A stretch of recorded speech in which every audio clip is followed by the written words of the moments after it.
Hi, hello, నమస్తే, good evening to all. ప్రస్తుతం ఈ రోజుల్లో ఒక అబ్బాయి ఒక అమ్మాయిని పెళ్లి చేసుకుంటాడు, ఒక అమ్మాయి ఒక అబ్బాయిని అయితే పెళ్లి చేసుకుంటాడు. అంటే ఈ రోజులలో ఈ విధంగా నడుస్తుంది. అదేవిధంగా మనం చరిత్రలో ఉదాహరణకు మహాభారతమే తీసుకుందాం.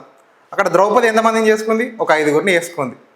అదే తరహాకు అట్లనే యాస్టిస్ ప్రజెంట్ ఇప్పుడు ఈ సోషల్ మీడియాలో వైరల్ అవుతుంది ఒక జంట. అది ఎక్కడనో కాదు, హిమాచల్ ప్రదేశ్లోని శివాయి గ్రామంలో. అయితే అక్కడ హట్టి అనే ఒక ట్రిబ్యునల్ తెగ అనేది ఉన్నది. ఆడ ఈ సంఘటన జరిగింది. నా వెనుక చూడండి మీరు, ఇగో ఈ ఫోటోలు ఉన్న క్యాండిడేట్స్ అన్నారు వీళ్ళు. ఈ అమ్మాయి పేరు సునీత చౌహాన్. దీంట్లో ఎవరో పర్టికులర్ మనకు తెలియదు, కానీ ఒక ఆయన పేరు ప్రదీప్ భట్ట, ఒక ఆయన పేరు కపిల్ దేవ్ నేగియో ఏదో పేరు ఉన్నది. వీళ్ళైతే ఇప్పుడు సోషల్ మీడియాలో అయితే దుమ్ము లేపుతున్నారు. ఈమె వీళ్ళిద్దరిని వేసుకుంది. ఎవరైనా సరే నేను ఒకసారి ఆ వార్త వినోడితోటే స్టన్ అయిపోయినా. మీరు ఎట్లా అనుకుంటారో ఒకసారి అయితే కింద కామెంట్ అయితే తెలియజేయండి. అసలు మరి ఈ కల్చర్ ఎక్కడి నుంచి మొదలైంది, ఎట్లా మొదలైంది అయితే ఒక 2 నిమిషాలు మాట్లాడుకుందాం. ఒక ఇన్ఫర్మేషన్ అయితే తీసుకొని వచ్చిన. ఇది ఏడు ఉంటుంది, ఎట్లా మరి ఇది కరెక్టే అంటారా మన ఇండియన్ కల్చర్ ప్రకారం? ఇది ఏంది మరి ప్రాసెస్ని ఏమంటారు? ఫస్ట్ ఆఫ్ ఆల్ ఇది కరెక్టేనా కాదనేది అయితే ఒక 2 నిమిషాలు మీకోసం ఈరోజు అయితే వార్తను అయితే తీసుకోవడానికి ముందరికి వచ్చిన. ఇది ఏడ జరిగింది, ఏ ప్లేస్లో జరిగిందంటే హిమాచల్ ప్రదేశ్లోని షిలాయి, నాకు తెలిసి ఆ ప్లేస్లో, ఆ గ్రామంలో అయితే ఇది ఒక న్యూస్ అనేది అయితే జరిగింది. సో ఇది ఎక్కడ, ఈ హట్టి అనే తెగ, దీని గురించి ఒక 2 నిమిషాలు మాట్లాడుకుందాం. దీని గురించి ఏంటంటే ఒక ఇన్ఫర్మేషన్ అయితే తీసుకొచ్చిన. హట్టి తెగ హిమాచల్ ప్రదేశ్లోని సిమ్లా మరియు సిర్మౌర్ జిల్లాలో నివసించే ఒక గిరిజన తెగ. ఈ తెగ పేరులోనే హట్టి అన్న పదం మార్కెట్ లేదా ట్రెండింగ్కు సంబంధించి ఉపయోగించబడుతుంది. ఈ తెగ పూర్వకాలం నుంచి వ్యాపారం, కృషి మరియు స్థానిక పరిపాలన వ్యవస్థలలో ప్రముఖ పాత్ర పోషించింది. సో ఈ యొక్క తెగ అనేది ఉంది కదా, మ్యాక్సిమం ఏంది వ్యాపారం మరియు కృషికి సంబంధించి అయితే వీళ్ళు, అంటే మార్కెట్ ట్రెండ్కి సంబంధించింది అయితే వీళ్ళు చేస్తూ ఉంటారట. సో దాని గురించి ఈ హట్టి అనే తెగ ఉంటాయి కదా, మనకు కూడా మన బ్యాక్గ్రౌండ్, మనం ఏం చేసినాం, ఎట్లా వచ్చినాం అనేది దాని గురించి అయితే ఈ తెగ గురించి అయితే వీళ్ళు ఇన్ఫర్మేషన్ ఇచ్చారు. సో వీళ్ళు పెళ్ళి అయితే వేసుకున్నారు. మరి పెళ్ళి వేసుకున్న ఒక ప్రాసెస్ కూడా ఒక పేరు ఉంటుంది కదా. దీంట్లో పాలిజిని, పాలియాండ్రీ అని 2 ఉంటాయట. మరి పాలిజిని అంటే ఏంది, పాలియాండ్రీ అంటే ఏంది?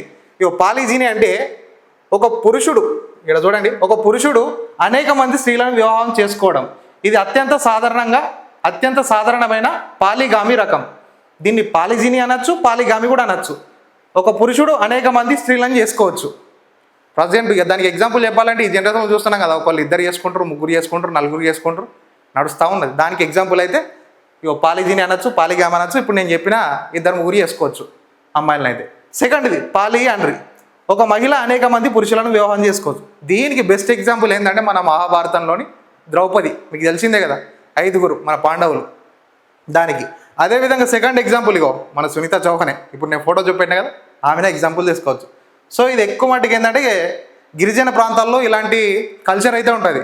సో ఓవరాల్గా ఏంటంటే మనం ఈ విధంగా మనమైతే చేసుకోం, కానీ కొన్ని ప్రాంతాల్లో అయితే వీళ్ళైతే ఇలాంటి కల్చర్ అయితే వాళ్ళకు ఉంటుంది. కాబట్టి మనం తప్పు పట్టాల్సిన అవసరం లేదు. సో దీనికంటే ఏంటంటే చట్టాలు అయితే దాని విషయంలోనైతే వాళ్ళు చెప్తారు, మరి చేసుకోవడం కరెక్టా లేదా. మనం ఇండియన్ యాక్ట్ ప్రకారం, సో మన భారతదేశ వివాహ చట్టం ప్రకారం కూడా మనం ఏంటంటే ఒక అమ్మాయిని చేసుకోవాలని ఉన్నది.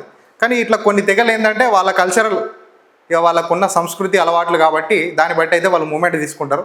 సో దాని విషయంలో మనం తప్పు ఒప్పులని మాట్లాడకుండా చట్టాలు ఏ విధంగా వాళ్ళకు సహకరిస్తారో దాన్ని బట్టి మూమెంట్ తీసుకోవాలి. సో వాట్ ఎవర్ ఏదైనా సరే, ప్రజెంట్ ఏంటంటే ఇది సోషల్ మీడియాలో వైరల్ అవుతున్న ఈ యొక్క మ్యారేజ్ అనేది వైరల్ అవుతుంది.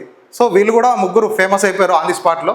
సో ఆ విషయాన్ని మీకోసం తేవాలని. సో ఈ ప్రాసెస్ ఈ విధంగా ఉండడం కరెక్టే అంటారా, ఓన్లీ వాళ్ళ తెగకే ఉంటే బెస్ట్ అంటారా, ఇంకా మీ ఉద్దేశాలు ఏమి ఉన్నాయనేది కింద అయితే కామెంట్ చేయండి. సో చూస్తూనే ఉండండి Z4 news. Thanks to all.